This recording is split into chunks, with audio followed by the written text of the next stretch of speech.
बारिश अभी अभी रुकी थी। सड़क पर गड्ढों में जमा पानी में ट्यूबलाइट की टूटी हुई रोशनी कांप रही थी।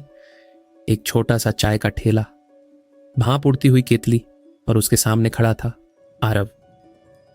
उसकी शर्ट पसीने और बारिश दोनों से भीगी हुई थी।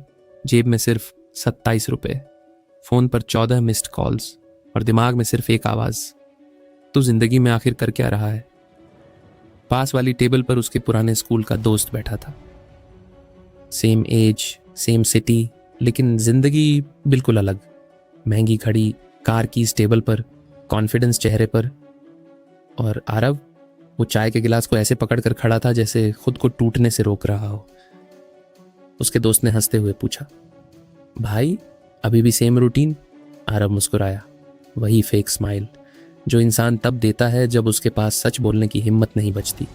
लेकिन उस रात घर लौटते वक्त बारिश से भीगी सड़क पर चलते हुए उसे पहली बार महसूस हुआ, प्रॉब्लम पैसा नहीं है, प्रॉब्लम टैलेंट भी नहीं है, प्रॉब्लम यह है कि वो खुद पर कंट्रोल खो चुका है।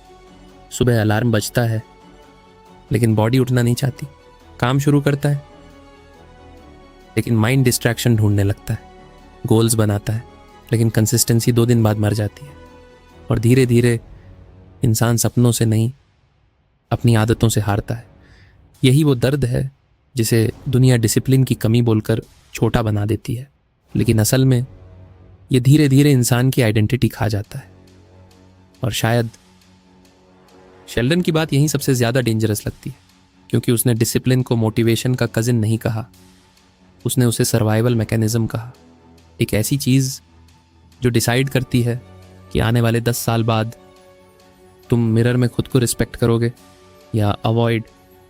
सोचो, कितने लोग टैलेंटेड थे लेकिन ख़त्म हो गए, कितने लोग इंटेलिजेंट थे लेकिन एवरेज बनकर रह गए। क्यों?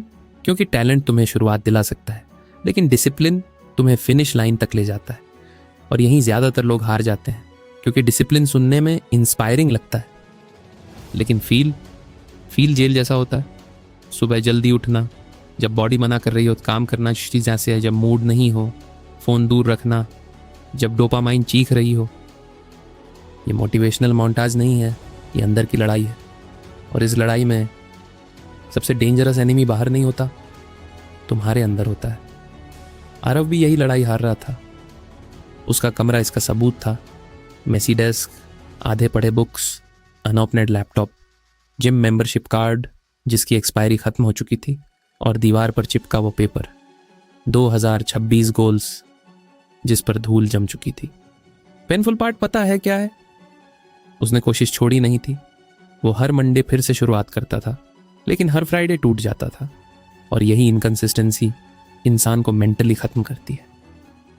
फेलियर उतना डेंजरस नहीं होता जितना बार बार खुद से किया गया झूठ। कल से सीरियसली, बस आज लास्ट टाइम, थोड़ा मूड आ जाए। फिर धीरे धीरे इंसान एक्सक्यूजेस नहीं बोलता, एक्सक्यूजेस उसकी पर्सनैलिटी बन जाते हैं।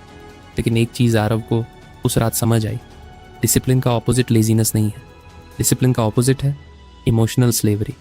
जब तुम्हारा मूड डिसाइड करे कि तुम काम करोगे या नहीं, तो तुम फ्री नहीं हो, तुम कंट्रोल्ड हो, बस चैन दिखाई नहीं देती। और यहीं से असली ट्रांसफॉर्मेशन शुरू होता है, क्योंकि डिसिप्लिन का मतलब परफेक्ट बनना नहीं है। डिसिप्लिन का मतलब है अपने फ्यूचर सेल्फ को बेटरे करना बंद करना। अगली सुबह आरव 5 बजे नहीं उठा, कोई सिनेमैटिक मिरेकल नहीं हुआ।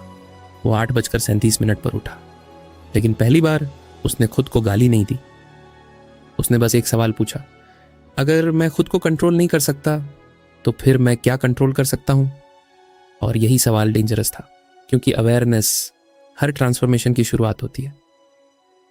हम सबके अंदर 2 वर्जन्स रहते हैं, एक वर्जन जो कंफर्ट चाहता है और दूसरा जो रिस्पेक्ट चाहता है। कंफर्ट वाला वर्जन कहता है थोड़ा और सो जा, आज मत कर, लाइफ एंजॉय भी करनी चाहिए। लेकिन दूसरा वर्जन हर रात चुपचाप टूटता है। जब तुम मिरर में खुद की आंखों से बचते हो, जब फैमिली पूछती है कुछ प्रोग्रेस हुई, जब दोस्त आगे निकल जाते हैं और तुम प्रेडिक्ट करते हो कि तुम्हें फर्क नहीं पड़ता, लेकिन पड़ता है, बहुत पड़ता है। यही वो जगह है जहां इंसान अंदर से टूटता है, बाहर से नहीं, अंदर से। Silent disappointment, silent shame, silent regret, और शेल्डन की सबसे ब्रूटल रियलाइजेशन शायद यही है कि डिसिप्लिन पेन देता है, लेकिन लाइक ऑफ डिसिप्लिन पूरी जिंदगी खा जाता है। एक्सरसाइज पेनफुल है, लेकिन बीमारी ज़्यादा पेनफुल है। स्टडी पेनफुल है, लेकिन रिग्रेट ज़्यादा पेनफुल है। कंसिस्टेंसी पेनफुल है, लेकिन मेडियोनिटी उससे कहीं ज़्यादा पेनफुल है। क्वेश्चन ये नहीं है कि पेन अवॉइड कैसे करें, क्वेश्चन ये है कौन सा पेन चूज करेंगे। एक दिन आरव अपने पापा के साथ मार्केट गया। छोटी सी दुकान, पुरानी लकड़ी की कुर्सी, पसीने से भीगा हुआ कैशियर और उसके पापा क्वाइटली हिसाब लिख रहे थे। उनके हाथों की नसें साफ दिख रही थीं, थकान भी, उम्र भी। तभी एक कस्टमर ने गुस्से में कहा, इतनी देर क्यों लगा रहे हो? और उसके पापा सिर्फ मुस्कुराए। उस मोमेंट में आरव के अंदर कुछ टूट गया, क्योंकि उसे अचानक एहसास हुआ उसके एक्सक्यूजेस सिर्फ उसकी ज़िंदगी बर्बाद नहीं कर रहे, उसके पेरेंट्स का फ्यूचर भी खा रहे हैं। यही प्रॉब्लम है डिस्ट्रैक्शन एडिक्शन की। तुम सोचते हो बस थोड़ी देर रील्स, बस आज स्किप, लेकिन हैबिट्स कभी अकेले नहीं मरती। वो फ्यूचर अपॉर्चुनिटीज़ भी मार देती हैं, रिलेशनशिप्स भी, कॉन्फिडेंस भी, सेल्फ रिस्पेक्ट भी। और सेल्फ रिस्पेक्ट ये बहुत डेंजरस चीज़ है। दुनिया तुम्हें इंसल्ट करे तब भी इंसान सर्वाइव कर सकता है, लेकिन जब इंसान खुद की नज़रों में गिर जाए तब अंदर सब धीरे धीरे ख़त्म होने लगता है। उस रात आरव ने एक नोटबुक निकाली और पहली बार गोल्स नहीं लिखे, उसने पैटर्न्स लिखे। कब डिस्ट्रैक्शन आता है, कब लेजीनेस ट्रिगर होती है, कब वो इमोशनली वीक फील करता है। क्योंकि डिसिप्लिन्ड लोग स्ट्रॉन्गर नहीं होते, वे खुद को बेहतर समझते हैं। यही लोग गलती करते हैं, वे डिसिप्लिन को मोटिवेशन से क्रिएट करना चाहते हैं। लेकिन मोटिवेशन इमोशन है और इमोशंस वेदर की तरह बदलते रहते हैं। अगर तुम्हारा फ्यूचर फीलिंग्स पर डिपेंड करता है तो फ्यूचर अनस्टेबल होगा। डिसिप्लिन इमोशन नहीं, सिस्टम है। सोचिए, अगर पायलट बोले आज उड़ाने का मूड नहीं, अगर डॉक्टर बोले आज फोकस नहीं आ रहा, अगर एथलीट बोले आज एनर्जी लो है, तो क्या होगा? सक्सेस उन लोगों को मिलता है जो इमोशंस के बावजूद एक्शन लेते हैं। और यही ऑर्डिनरी और एक्स्ट्रा ऑर्डिनरी के बीच का फ़र्क है। आरव ने छोटे रूल्स बनाए, बहुत छोटे, इतने छोटे कि माइंड एक्सक्यूज़ ना बना सके। 10 मिनट पढ़ना, 5 pushups, 15 minute phone airplane mode, बस। क्योंकि शुरुआत इंटेंसिटी से नहीं, कंसिस्टेंसी से बनती है। और यहीं लोग फेल करते हैं। वे ट्रांसफॉर्मेशन चाहते हैं लेकिन रेपिटेशन नहीं, वे रिजल्ट चाहते हैं लेकिन रूटीन नहीं। लेकिन नेचर का रूल ब्रूटल है, जो चीज़ रिपीट होती है वही आइडेंटिटी बनती है। अगर तुम रोज़ प्रोक्रेस्टिनेट करते हो तो तुम प्रोक्रेस्टिनेटर बनते हो। अगर रोज़ डिसिप्लिन चूज़ करते हो तो धीरे धीरे डिसिप्लिन्ड इंसान बनते हो। आइडेंटिटी एक्शन से बनती है, इंटेंशन से नहीं। 3 हफ्ते बाद आरव अभी भी परफेक्ट नहीं था। कुछ दिन वो फिर फेल हुआ, कुछ मॉर्निंग्स फिर खराब गई, लेकिन फ़र्क ये था अब वो क्विट नहीं कर रहा था। और यही हिडन सुपर पावर है। डिसिप्लिन लोग कभी हमेशा मोटिवेटेड नहीं होते, वे बस जल्दी वापस लौट आते हैं। लेकिन असली बैटल अभी बाकी थी, क्योंकि बाहर की डिस्ट्रैक्शन से ज़्यादा डेंजरस होती है अंदर की आवाज़। वो आवाज़ जो कहती है तू बदल नहीं सकता, तू हमेशा ऐसा ही रहेगा, इतनी बार फेल हुआ है। और शायद यही सबसे बड़ा साइकोलॉजिकल प्रिजन है, पास्ट को फ्यूचर की आइडेंटिटी बना लेना। एक शाम आरव जिम के मिरर के सामने खड़ा था। चारों तरफ लाउड म्यूजिक, लोहे की आवाज़ें, स्वेट की स्मेल और सामने उसका रिफ्लेक्शन। उसने खुद को देखा और पहली बार बॉडी नहीं, आंखें नोटिस की, थकी हुई। लेकिन इस बार डेड नहीं। उसने धीरे से खुद से कहा, मैं वीक नहीं हूँ, मैं अनट्रेंड हूँ। और ये लाइन सब बदल देती है, क्योंकि वीक परमानेंट लगता है, लेकिन अनट्रेंड उसमें होप होती है। डिसिप्लिन पनिशमेंट नहीं है, डिसिप्लिन ट्रेनिंग है। Mind training, attention training, character training. और शायद इसीलिए शुरुआत में इतना अनकंफर्टेबल लगता है, क्योंकि तुम सिर्फ हैबिट्स नहीं बदल रहे, तुम आइडेंटिटी रीराइट कर रहे हो। सोचिए, अगर यही पैटर्न अगले 5 साल चला तो same excuses, same laziness, same regret, same fake promises, same average life, सुबह वही फ्रस्ट्रेशन, रात वही गिल्ट और बीच में बस डिस्ट्रैक्शंस। बहुत लोग अचानक फेल नहीं होते, वे धीरे धीरे नंब हो जाते हैं। ड्रीम्स मरते नहीं, इग्नोर होते होते साइलेंट हो जाते हैं।